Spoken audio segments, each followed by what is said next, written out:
آج کی اس ویڈیو میں ہم پس سیل کازز ان یورین کے بارے میں پڑھیں گے۔ یہ ویڈیو عام احباب کے ساتھ ساتھ اطباء کرام کے لیے بھی بے حد اہم ہونے والی ہے، کیونکہ اس ویڈیو میں ہم پس سیل کے متعلق اس کے اسباب، اس کے پیدا ہونے کی وجوہات اور اس سے پیدا شدہ علامات کے بارے میں بتانے والے ہیں، کیونکہ علاج معالجے کے دوران کئی صورتیں ایسی آتی ہیں جب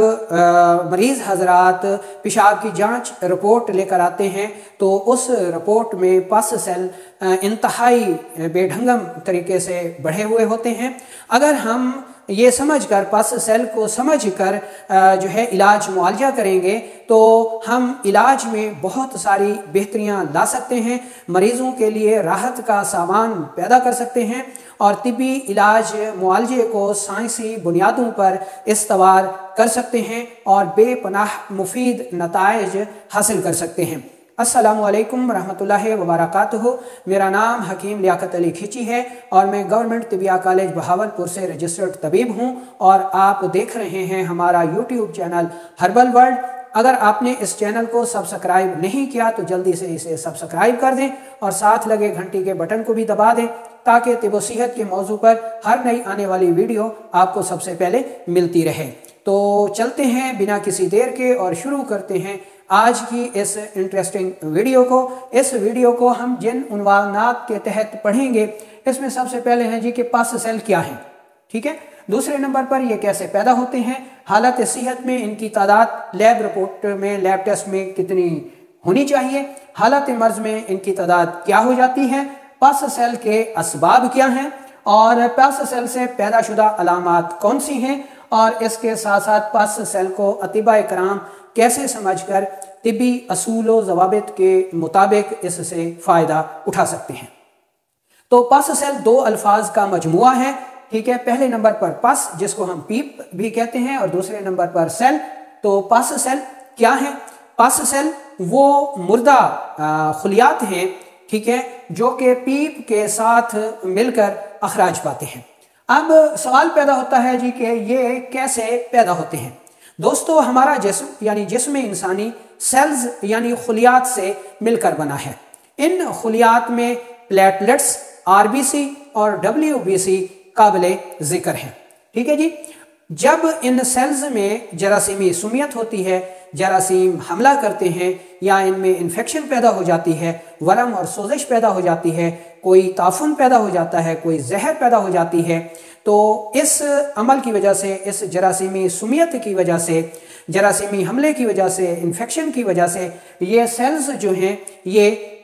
مردہ ہو جاتے ہیں، ٹھیک ہے جی۔ ہمارے جسم کی جو دفاعی فوج ہے WBC ہیں، جب جراثیم ہمارے کسی بھی سیل یا اس کے سسٹم پر حملہ کرتے ہیں تو جراثیموں اور ہماری جو دفاعی فورس ہے اس میں شدید لڑائی ہوتی ہے۔ اس لڑائی میں جراثیم بھی مرتے ہیں اور ہماری جو دفاعی فورس ہے WBC، ٹھیک ہے، یہ بھی مرتے ہیں۔ تو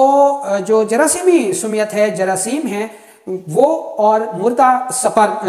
سیلز، ٹھیک ہے، خلیات، یہ جب مر جاتے ہیں، اگر یہ جسم میں رہیں تو خون اور جسم کو زہر آلودہ کر کے موت کا سبب بھی بن جاتے ہیں۔ اس لیے ہمارا جو دفاعی سسٹم ہے، قوت مدافعت ہے، ٹھیک ہے، ہمارا یہ دفاعی نظام ان مردہ خلیات کو پلس مردہ جراثیموں کو جو ہے وہ پس کے ذریعے خارج کرتا رہتا ہے، ٹھیک ہے۔ یہ اس کے پیدا ہونے کے اسباب ہو گئے، یعنی ہمارے سیلز پر حملہ آور ہونے والے جو جراثیم ہیں وہ اور ہماری دفاعی فورس کے درمیان ہونے والی لڑائی کے نتیجے میں جو مردہ باقیات ہوتی ہیں، وہ چاہے جراثیموں کی ہوں یا ہمارے سیلز کی ہوں، ان کا پس کے ذریعے پیپ کے ساتھ مل کر اخراج پس سیل کہلاتا ہے۔ جتنی زیادہ انفیکشن ہوگی پس سیل اتنے ہی زیادہ ہوں گے۔ اب ہم یہ دیکھ لیتے ہیں کہ حالت صحت میں پس سیل کتنے ہونے چاہیے۔ تو دوستو، ڈیئر ویورز، حالت صحت میں پس سیل نل ہونے چاہیے، بالکل نہیں ہونے چاہیے، اور لیب رپورٹ میں یہ 0 ہونے چاہیے۔ حالت مرض میں ان کی تعداد کتنی ہونی چاہیے؟ تو حالت مرض میں ان کی تعداد 1 سے لے کر 90 تک، 95 تک، 95 تک، یا انکاؤنٹیبل بھی بعض اوقات لکھی جاتی ہے۔ یعنی جتنی سوزش زیادہ ہوگی، جتنا جراثیمی حملہ اٹیک زیادہ ہوگا، جتنے سیلز زیادہ ڈیمیج ہوں گے، جتنے جراثیم زیادہ مریں گے، پس سیل کی تعداد جو ہے وہ حالت مرض میں اتنی ہی زیادہ ہوگی۔ اب ہم آگے چلتے ہیں، یہ دیکھتے ہیں جی کہ پس سیل کے اسباب کیا ہیں۔ دوستو پس سیل کے یوں سمجھ لیں کہ کسی بھی عضو میں یا سیل میں، یعنی پلیٹلیٹس ہو گئے، آر بی سی ہو گئے یا ڈبلیو بی سی ہو گئے، ان میں ورم، سوزش اور جراثیمی حملے کی وجہ سے جو ہے وہ سیلز جو ہے پاس کے ساتھ مل کر اخراج پاتے ہیں۔ اس کے علاوہ bacterial infection, U T I میں زخم، اعضاء کی انفلیمیشن، انجری، گردوں میں پتھریوں کا بننا، ٹھیک ہے، خواتین میں رحم کی سوزش، ورم جو ہے اس کے اہم اسباب ہوا کرتے ہیں۔ اب ہم یہ دیکھ لیتے ہیں جی کہ اس سے پیدا شدہ علامات جو ہیں وہ کون کون سی ہوتی ہیں۔ تو دوستو پس سیل سے پیدا شدہ علامات میں پیٹ میں شدید درد ہوتا ہے، مروڑ ہوتی ہے، پیشاب میں جلن ہوتی ہے، درد، پیشاب رکاوٹ کے ساتھ بدبودار آیا کرتا ہے، کمر میں شدید درد ہوتا ہے، شدید قسم کا بخار ہوتا ہے، شدید سردی لگتی ہے، منہ سے بدبو آتی ہے، پیشاب کی رنگت اور مقدار میں تبدیلیاں ہو جاتی ہیں، یعنی پیشاب کبھی انتہائی سفید مقدار میں زیادہ آیا کرتا ہے، کبھی سرخی مائل آتا ہے اور اس میں آر بی سی کا اخراج ہوتا ہے، ٹھیک ہے، کبھی اس میں بدبو ہوتی ہے، اور کبھی زردی مائل آتا ہے، سرسوں کے تیل جیسا آتا ہے، اور اس میں ڈبلیو بی سی کی تعداد جو ہے وہ بہت زیادہ ہوا کرتی ہے۔ تو دوستو پس سیل کے علاوہ ڈبلیو بی سی اور لیکوسائٹ بھی کہا جاتا ہے، ٹھیک ہے جی۔ اچھا اب آگے چلیں تو ہم یہ دیکھتے ہیں جی کہ پس سیل کو اطباء کرام کیسے سمجھیں، ٹھیک ہے جی۔ تو پس سیل کو بنیادی طور پر طب میں جو ہے ہم اس کو 3 طرح سے سمجھ سکتے ہیں۔ مثال کے طور پر جو ہمارے 3 حیاتی اعضاء ہیں، دماغ، دل اور جگر، تو اس حوالے سے پس سیل کی بھی 3 اقسام ہوا کرتی ہیں، یعنی نروس سیلز کا جو ہے مردہ ہو کر جسم کے ذریعے پیشاب کی صورت میں پیشاب کے ساتھ مل کر خارج ہونا، اور دوسرے نمبر پر آر بی سی، ٹھیک ہے جی، یعنی مسکولر سیلز کا مردہ ہو کر پیشاب میں اخراج پانا، اور تیسرے نمبر پر ہمارا جو عضو رئیس ہے جگر، اس کے سیلز یعنی ڈبلیو بی سی کا جو ہے وہ مردہ ہو کر پیشاب کے ساتھ اخراج پانا۔ تو طب میں ہم پس سیل کو 3 حصوں میں جو ہے وہ سمجھ سکتے ہیں، ٹھیک ہے، یعنی اعصابی پس سیل، عضلاتی پس سیل اور غدی پس سیل،